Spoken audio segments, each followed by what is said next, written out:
When the HOA fined me $5,000 for hunting on land I didn't even own, they thought they'd broken me.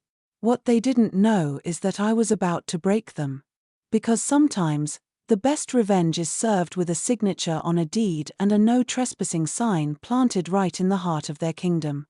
This is how I went from violator to landowner and made the HOA regret ever crossing me. My name is Mason Holloway, 38, a remote software engineer and ex-military man looking for a quiet life. 2 years ago, I moved to Green Valley Estates, a picturesque Washington suburb framed by forest, marketed as peaceful and pristine. It was.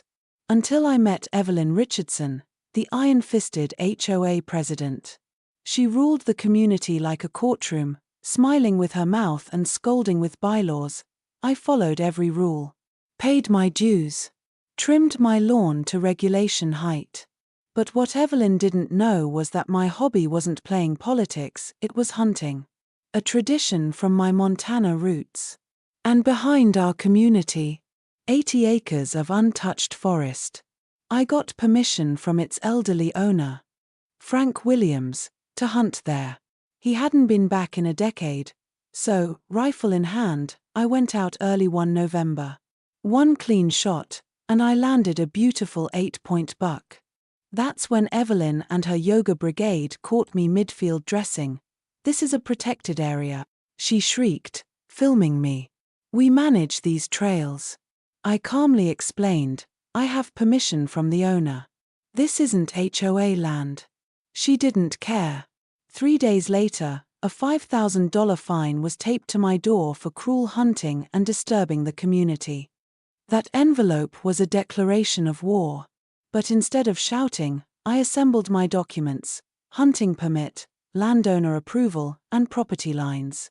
Then I walked into the next HOA meeting. Evelyn, flanked by her sidekick Marcus and a scowling treasurer, tried to shame me. "Why would you commit violence on community property?" she asked in front of a packed room. "Because it isn't yours," I replied, handing over the proof. Silence. The HOA had been illegally using private land as their nature trails for years. Frank Williams' property. Evelyn argued adverse possession. But Washington law is clear: unless you pay taxes and claim it openly for 10 years, it's not yours. And they hadn't. Officer Mike Davis, a resident and cop, backed me up. He's legal. This isn't HOA property. But Evelyn refused to back down. "You have 30 days to pay, or we place a lien on your house." I looked her in the eye and said, "You might want to call your lawyer first." That night, I made a second call to Frank. What if I bought the land? Frank was tired, sick, and drowning in medical bills. He agreed to sell the land for $750,000. I liquidated savings, dipped into inheritance, and made the deal. My lawyer, Amanda Lewis, pushed the paperwork fast.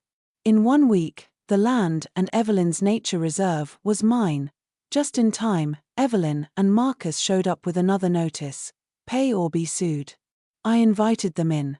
"Before you file anything," I said, sliding the deed across the table, "you might want to see who owns the land you're suing over." Evelyn went pale. Marcus almost choked. "You can't do this. We've used that land for years." She stammered. "Exactly. Without permission. Which makes it trespassing. And now, I'm notifying you, remove all benches, signs, and bird feeders within 7 days. Or I press charges." I posted no trespassing signs around the perimeter. The next day, some were torn down. I installed trail cams. Caught Marcus and others red-handed. They weren't just trespassers. They were desperate. Sarah, my neighbor, told me Evelyn had been fundraising for years to turn the land into a nature park without owning it. Digging into county records, I found grant applications, park blueprints, and fundraising documents. Evelyn had named it Evelyn Richardson Nature Park. Worse, the HOA had paid over $75,000 to a consulting firm called Green Vision. My lawyer found out it was owned by Evelyn's husband and Marcus's sister, Nancy, the HOA secretary, met me secretly. I've been collecting proof. I was scared. Evelyn has connections. But this isn't right. With Nancy's flash drive of invoices, we went to Detective Alex Morgan. This goes beyond HOA drama, he said. This is fraud. The investigation started quietly. But Evelyn wasn't done. A smear campaign began. Protest signs, social media lies, anonymous notes. They tried to get Sarah fired from her teaching job just for supporting me. Then a reporter showed up. The Valley Chronicle ran a front-page story. HOA builds park on stolen land. The HOA panicked. That night, an emergency meeting was called. Evelyn tried to spin the tale. He's destroying our trails, our community vision. I stood up. You fundraised on false claims. You planned a park on land you didn't own. And you paid your family through HOA money. That's not vision. That's corruption. Residents shouted. Some demanded refunds. Richard, the treasurer, looked ready to bolt. Then Robert, a former board member, stood up. Evelyn told us to ignore ownership. Said we'd claim it eventually. I quit over it. The room turned.